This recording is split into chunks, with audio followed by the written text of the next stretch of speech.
Good evening, traders. This is CloudChartist with your weekly Ichimoku wrap-up for the week ending November 25th, 2016. This is Sunday night, the 27th. I hope everybody had some restful holiday weekend, took some time off to rejuvenate. It's been a choppy and challenging market for the last couple weeks. We had some really nice volatility and volume coming into the markets around the election, and then things sort of became in a more challenging environment for intraday traders. Although if you were, just sort of long and strong, the major indexes, you probably did pretty well. So speaking of major indexes, looking at the ES here, we are at all-time highs. We put in some short killing, stop running action at the end of the half day on Friday, really putting a lot of pressure and pain on people that had tried to short, have already tried to short this market, which I don't recommend here. There's nothing to indicate that it's time to get short as far as Ichimoku, in Ichimoku terms. We are not overbought at all. We have had a really strong bounce off this spike low that we put in. Let me zoom in a little bit. We did have a really strong bounce off this spike low, but everything about this chart is bullish. This was a very bullish hammer type candle on the weekly 3 weeks ago. We put in a higher high and a higher low the week before last, and then last week we put in a larger solid green candle and closed pretty much on the high, just one tick below the high. So we're still extremely bullish, and it would be dangerous to try to call the top on this market at this time. Other things that are bullish is we do have a rising cloud into the next year. Immediately, into the next few weeks, we do have a flat cloud below, but price action is so far above the cloud right now that may not come into play. Cloud, actual contours in the cloud tend to come into play when price action is closer to them. If we do get a pullback, we can look for a potential for support at the Tenkan-sen, which is actually quite a bit lower than current price action. Right now it's at 21.20. I expect that when the new candle opens up tonight in about a half hour, that we will see the Tenkan-sen quite a bit higher, maybe around 21.50. And so if we do get a pullback, if we do get some selling, do look at the Tenkan-sen as a potential support area, wherever that happens to be. Let's move on to some other indexes. Let's look at the Russell. Russell just looks crazy bullish, really strong, potentially a 3 white soldier type pattern. I think, just really very strong bullish price action. Closed just slightly under the high. We do have a flat cloud below, and we are getting towards the overbought spectrum on the RSI and the Russell here. But there's nothing specifically to indicate that it's time to get short on the Russell at this present time on the weekly time frame. Let's look at the Dow. Dow also put in a very strong move last week and closed just another, a point underneath the all-time high that it put in.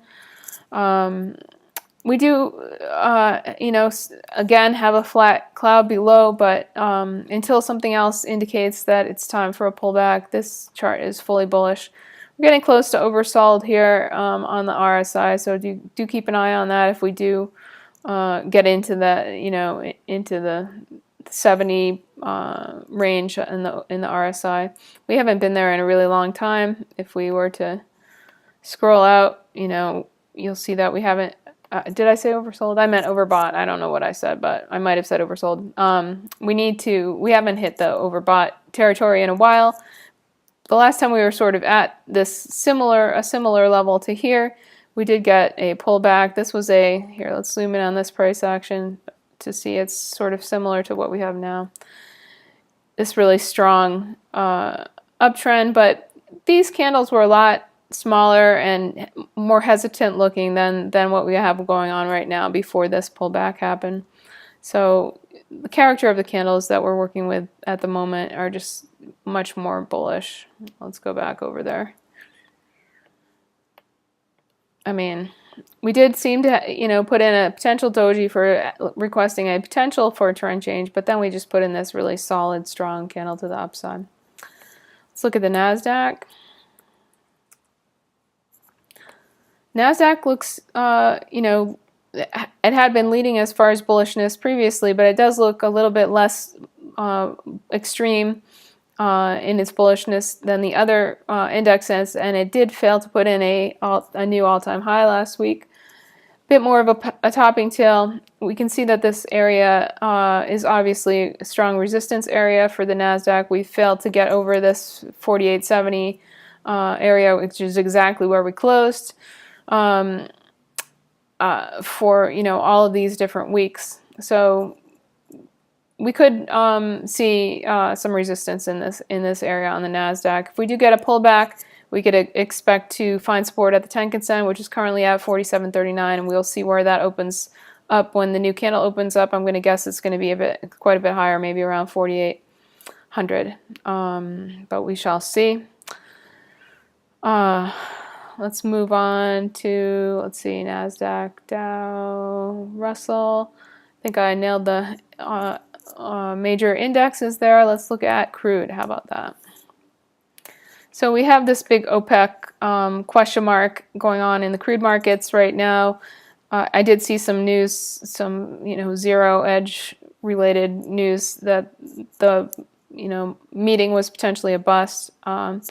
That was just a rumor. The crude market is full of different rumors, guesses. Even when we do get some solid information out of an OPEC meeting, it's still kind of questionable.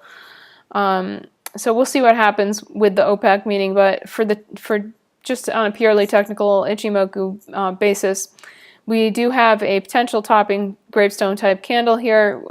We closed underneath the Tenkan Sen. Let me zoom in a little bit closer. We have a flat Tenkan Sen and Kijun Sen suggesting potential for sideways action. We also have a defined range of between the Tenkan Sen at 47.21 and the Kijun Sen at 45.71. So we could trade in that range. If we want to be bullish on crude, we need to get back over 47.21 on a closing basis on the weekly time frame. If we want to be bearish, we need to put in a close under 45.71. Even if we do that, we won't be technically bearish in Ichimoku terms. We'll just be incrementally more bearish than we are presently. We do have solid support down at the cloud at 43.94. As we move into the end of the year, we see that we have a lower cloud and we do have a cloud twist. The cloud twist appears on the week of the 19th of December. If we do see downward price action and we come back and test the cloud, this is an area of a weak spot, shall we say, where crude could actually sell through the cloud. So we'll see what happens before then, leading up to that particular week, and we'll see what happens. Going into the new year, we have a little bit of a dip, sort of downward slide into January, but then we have a rising, thick, supportive cloud. But, overall, this has really just been sideways price action in a range between, say, 51 and 41. So a $10 range of sidewaysness has been going on for quite a while, really, since the spring. All right, let's look at some bonds, shall we? Let's start off, look at ZB. I drew this channel at some point at the top of it. It's not that accurate. I think I drew it on a bit of a different time frame. I might have drawn it on the daily, perhaps. On the monthly, perhaps. Yeah, maybe I drew it on the monthly. I don't know. It's a little bit inaccurate, so you can sort of ignore my channel there, but you get the point. The bottom trend line is seeming to work, though. However, I could have drawn it on the 4 hour, I guess. Bear with me. No, of course I didn't draw it on the 4-hour. All right, let's go back to the weekly, which is why we're here anyway. So just based on purely on the candlestick analysis, we do have a potential bottoming pattern going on here.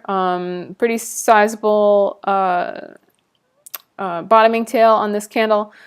So we'll see if we can get a higher high and a higher low on next week's candle, which would suggest a potential trend to the change to the upside. We're still totally bearish on the weekly time frame on the 30-year Treasury bond. We will come into some resistance when the Chikou, this red line here representing price action time shifted 26 periods into the past, comes into the cloud, and that will be happening next week at let's see, 153.25. So that will be an area of resistance if we do get movement to the upside. Then we'll also, if we do break that level of resistance, then we will have resistance at the top of the cloud also, which is approximately 154. Doesn't want to show me. 155 exactly. So that is a level, going to be a level of resistance. That's where these candles sort of met also. And then if we get above that, we're going to have resistance at the bottom of the cloud, which is at 159.02. So those are some potential levels if we do get a bounce to the upside. But we'll see if that happens. We are a bit oversold on the RSI on the weekly time frame, not entirely, but a bit oversold. So we do have a rising cloud, and price action could come if we do get a reversal to the upside. Price action could potentially follow the contour of the underside of the cloud, but that would really require some fundamental change to the direction of the price of the momentum that has been happening in the bond markets as of late. Let's look at the 10-year. 10-year is also bearish and quite far below the clouds. We do have oversold conditions. You see that the RSI is bottoming out there, and we do have a significant bottoming tail potential trend change to candle to the upside. We will need a high over the high of this prior candle, which is 125.31. And we will need a low over the low of this prior candle also, which is 129. Sorry, which is 124.050. If another signal to look for is if either the Tenkan-sen or the Kijun-sen flattens out, that would be, which is what is happening here with the Chikou. If either of those starts flattening out, that could suggest potential for a bounce, even if it's just a short oversold bounce based on the oversold RSI, in which case I would be looking for a potential short setup at the Tenkan-sen, wherever the Tenkan-sen happens to be. All right, let's look at the metals. Inquiring minds want to know about these metals. So I've been trading a lot of metals, a lot of silver recently, and watching the tick by tick price action. It's very clear that the metals are being controlled by the dollar, and specifically the dollar yen. So we're really going to need to see a change in character in the dollar yen to really see any of the commodity space get bought on any more than a temporary basis. We do have in Ichimoku, we do have a potential bottom put in here in gold. We tested slightly below the cloud, but we did hold the cloud on a closing basis. So price action is technically neutral at the moment. We could get a bounce. If we do get a bounce, we need to hold the cloud bottom, which is at 1175.70. That's going to be a very important level of support. If we do trade under that, things could get precarious again. But it's really the closing basis that we're looking for on the weekly analysis. So we need to get a weekly close above 1175.70 if you want to start loading up on gold. Resistance comes into play at the top of the cloud at 1215. And then if we do break out over the cloud, we'll have to deal with some other areas of prior support, like 1251, and wherever the Tenkan Sen happens to be, which might be actually in the same general vicinity around 1250, 1251. We notice that the Chikou, this red line here, is also coming into support of the cloud and the Kijun Sen, which is potentially handy if you want to think about buying gold on the weekly time frame. We do have a nice thick supportive cloud, so if gold can manage to get back above the cloud, it's very supportive for an up move here into the first couple of months of next year. Let's look at silver. So these are some fibs that I drew in my fib style a while ago that I left on the chart. I draw fibs not including the spikes, so I just include real candle bodies. And you see that we did test a couple of different levels that are key levels. The 50% level we tested 2 weeks ago and sold through. We tried to hold the 38.2 on the closing basis. Then last week we came down and we didn't quite tag the cloud. I was looking for a tag of the cloud at 1613. We put in a low at 1615, just 2 cents or 4 ticks above the cloud. That I had a buy order at 1613, so I'm a little bit upset that I didn't get hit. But you know, that's just me being a dick for a tick, you know. But the potential for a bottom is there on silver. We do have a nice rising supportive cloud for a move to the upside.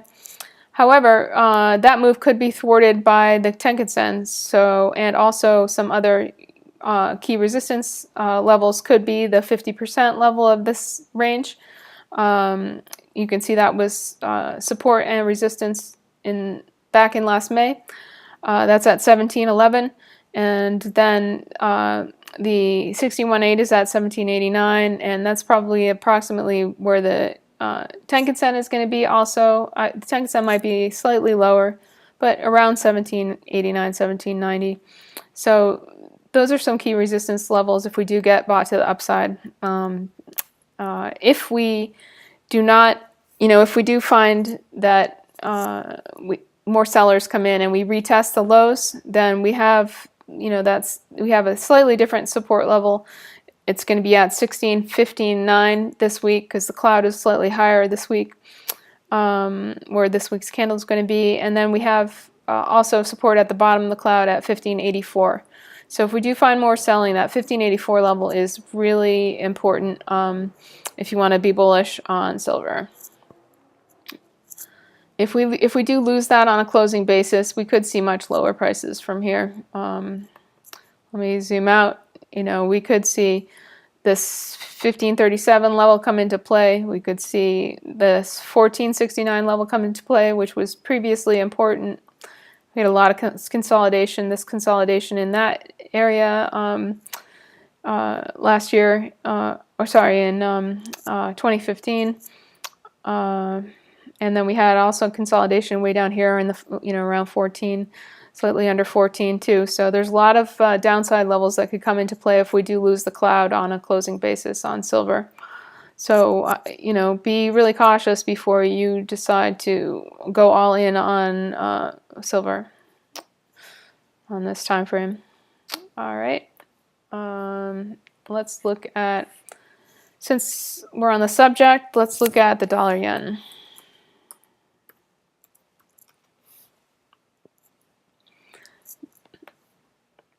Dollar yen appears to be holding its topping tail that it put in last week. You can see the new candle is open within the last week's candle range. We have a tip down Chikou reflecting that price action. So it looks like that we still could be in a pause mode for upside on the dollar yen to the moment. For the moment, could just be a bull flag, though. We shall see. We do have support at the cloud at 111.63 if we do continue to the downside, so keep an eye on that level on dollar yen. That's also prior support here. You can see back in like May. And then if we do trade outside, if we do lose the cloud support, there's plenty of other levels in between there, but also the Tenkan-sen could come into play as support. That's at 107.53 currently.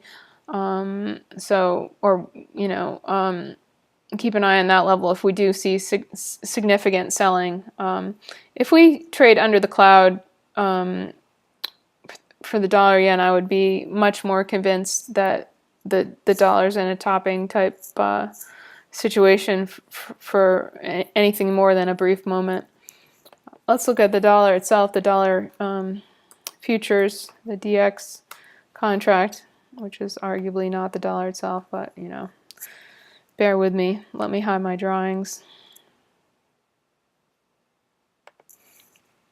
So the dollar put in a potential long-legged spinning top type doji that is indicative of a potential topping pattern. We need to see a lower high and a lower low in order to mark a new trend to the downside.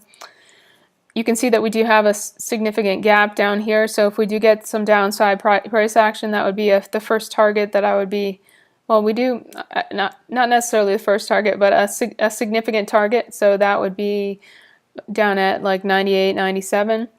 We also have this prior resistance area here that we could look for a potential downside target around 99.75, 99.70, 99.65, that area also.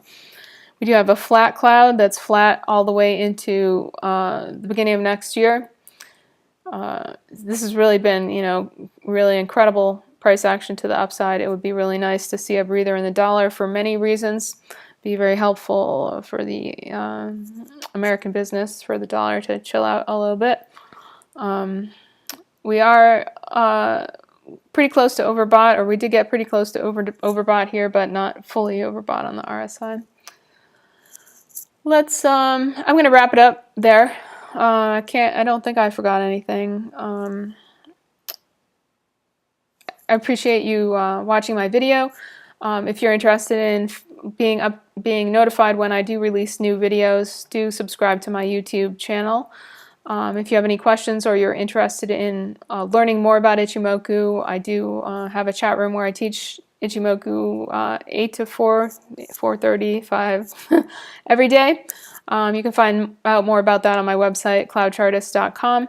And feel free to ask me questions in the comment section below on YouTube, or hit me up on Twitter at CloudChartist. Thanks again. Good luck trading this week, and take care.